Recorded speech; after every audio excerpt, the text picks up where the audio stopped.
Hello and welcome back दोस्तों। 2024 की एक धमाकेदार शुरुआत हो चुकी है और हर साल की तरह इस साल भी हम कुछ बुक रिव्यूज़ आपके सामने पेश करेंगे। ऐसी किताबें जो 2024 में आपको पढ़नी चाहिए। 2023 में मैंने एक किताब पढ़ी जो बहुत ही फैसिनेटिंग बुक है, Vajpayee the ascent of the Hindu right. इसको अभिषेक चौधरी ने लिखा है और आज इसी किताब का एक बुक रिव्यू हम आपके सामने पेश करेंगे। ऑथर ने दिल्ली और चेन्नई से अपनी पढ़ाई इकोनॉमिक्स में की है। उनको न्यू इंडिया फाउंडेशन की 2017 की स्कॉलरशिप मिली थी प्राइम मिनिस्टर वाजपेयी की ज़िंदगी पर रिसर्च करने के लिए। ये किताब उसी का एक इम्पॉर्टेंट हिस्सा है। वो कई सारे लीडिंग पब्लिकेशंस में लिखते आए हैं, जैसे Anand Bazar Patrika, Caravan, Deccan Herald, Economic and Political Weekly, Huff Post और इंडियन एक्सप्रेस। 2021 और 22 में उनको स्कॉलर इन रेजिडेंस भी मिला इंटरनेशनल सेंटर ऑफ गोवा का भी। आइए अब इस किताब को डिस्कस करते हैं। दोस्तों, ये दरअसल में एक फैसिनेटिंग पॉलिटिकल इंसाइट है अटल बिहारी वाजपेयी और हिंदू राइट के साइक को लेकर। इसमें हिंदू राइट विंग के आइडियोलॉजिकल थॉट प्रोसेस और वर्ल्ड व्यू का एक लेखा हमारे सामने पेश किया गया है। 2024 से 2077 तक यह आइडियोलॉजी कैसे बढ़ी, इसकी पॉलिटिकल अपील में बढ़ोतरी कैसे हुई और इसके रीजंस क्या हैं, ये किताब बड़े अच्छे से हमारे सामने रखती है और कैसे आज ये एक प्लूरल भारत की संकल्पना को एक बड़ा चैलेंज है। वाजपेयी जी की निजी और पब्लिक लाइफ से हमें बहुत कुछ समझने को मिलता है। उनके बारे में एक नैरेटिव है दोस्तों, right man in the wrong party. ये 1980s में चला था। ऑथर इसको कम्प्लीटली डिनाई करते हैं और इसी की वजह से इस किताब का भी जो ओरिजिनल टाइटल है वो द बिलीवर्स डायलेमा है। यूके एडिशन का आज भी यही टाइटल है, लेकिन इंडियन एडिशन में टाइटल को चेंज किया गया है, Vajpayee the ascent of the Hindu right. वजह ऑथर बताते हैं कि वाजपेयी जी का असल डायलेमा बड़े सवालों को लेकर था, यानी कि डायरेक्शन ऑफ हिंदुइज्म को लेकर, गवर्नेंस को लेकर, बट नॉट हिंदुत्व। वो कोर हिंदुत्व आइडियोलॉजी के मानने वालों में से थे। ये किताब इंडिया के फॉर्मेटिव हिस्ट्री के पीरियड को बहुत अच्छे से डिस्कस करती है। At the stroke of the midnight hour, when the world sleeps, India will awake to life and freedom. आपको ये याद रखना चाहिए कि दुनिया में हर जिम्मेदारी के तकाजे हैं और वो तकाजे पूरे करने पड़ते हैं। दुनिया में ठोकरें उन्हीं को लगती हैं कि जो चलते हैं, जो पांव तोड़ कर बैठ जाते हैं, उन्हें कभी ठोकर नहीं लगती। हमको एक इम्पॉर्टेंट व्यू देती है कि कैसे गांधी जी, नेहरू, सरदार पटेल आरएसएस और उसकी आइडियोलॉजी को लेकर क्या सोचते थे और कैसे नेहरू के साथ अपने पावर प्ले और स्ट्रगल में सरदार पटेल हिंदू राइट विंग को इन्फ्लुएंस के तौर पर हमेशा यूज करते थे। सरदार पटेल का दोस्तों ये भी मानना था कि इवेंचुअली आरएसएस कांग्रेस में ज्वाइन कर लेगी, लेकिन गांधी जी के असैसिनेशन के बाद उनके एटीट्यूड में चेंज आया।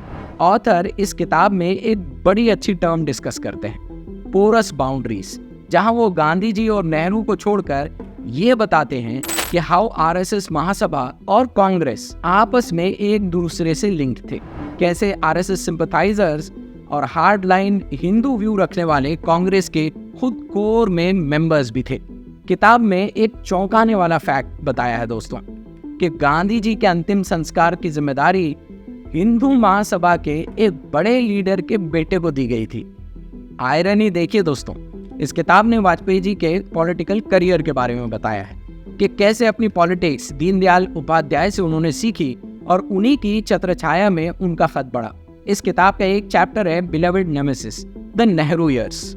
इस चैप्टर में उनकी commitment to parliament and debates उभर कर आती हैं। सत्ता का खेल तो चलेगा, सरकारें आएंगी जाएंगी, पार्टियां बनेगी बिगड़ेंगी, मगर ये देश रहना चाहिए, इस देश का लोकतंत्र अमर रहना चाहिए। उनका कमिटमेंट पार्लियामेंट के इंस्टीट्यूशन को लेकर निष्ठावान था। नेहरू के बाद इंदिरा गांधी के दौर में उनका हार्ड वर्क और स्ट्रगल भी बताया गया है। किताब 1977 में एंड हो जाती है, जहां इंदिरा गांधी इलेक्शन हार जाती हैं और वाजपेयी जी एक्सटर्नल अफेयर्स के मिनिस्टर बनाए जाते हैं। शायद के आगे की लाइफ की चीज़ें ऑथर अगले पार्ट में डिस्कस करेंगे। दोस्तों, दो इम्पॉर्टेंट चीज़ें इस किताब से निकल कर आती हैं। एक ये कि कैसे शुरुआत ही से कांग्रेस इंटरनली एक आइडियोलॉजिकल क्राइसिस या कॉन्फ्लिक्ट का शिकार रही है।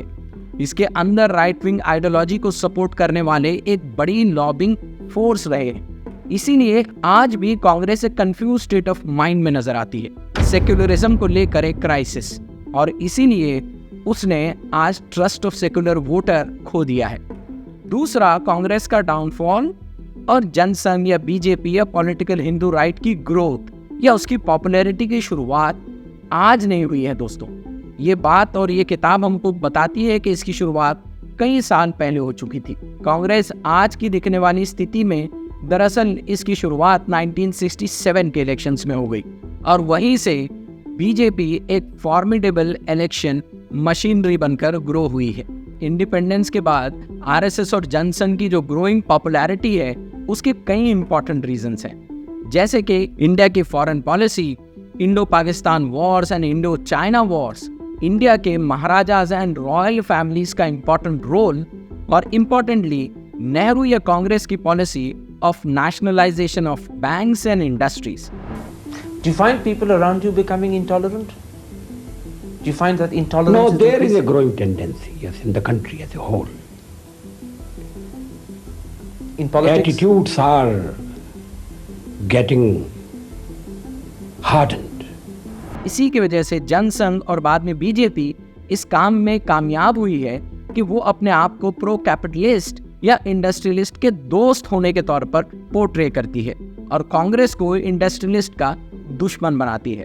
बड़े इंडस्ट्रियलिस्ट और बड़े उद्योग सरकार में और इलेक्शन में पैसा लगाते हैं और कैंडिडेट जीतता है। क्रिएशन ऑफ बांग्लादेश ये भी एक इम्पॉर्टेंट इशू रहा है, जिसको लेकर सेकुलर स्पेस को इरोड करने में जनसंघ और भाजपा बहुत कामयाब रहे हैं। ऑथर के नेक्स्ट पार्ट का बेसब्री से दोस्तों इंतजार रहेगा, जहां बाबरी मस्जिद डेमोलिशन, कार सेवा, राम जन्मभूमि का आंदोलन, वाजपेयी का प्राइम मिनिस्टर बनना, इंडिया का एक न्यूक्लियर सुपर पावर बनना और उनका पूरा कार्यकाल, ये एक इंटरेस्टिंग फिनोमेना होगा, और इंतज़ार रहेगा कि ऑथर इसको कैसे पेश करते हैं। दोस्तों, ये इस किताब की समरी है, इस किताब को आप ज़रूर पढ़िए। Hope to see you soon in the next video. Till then, thank you very much.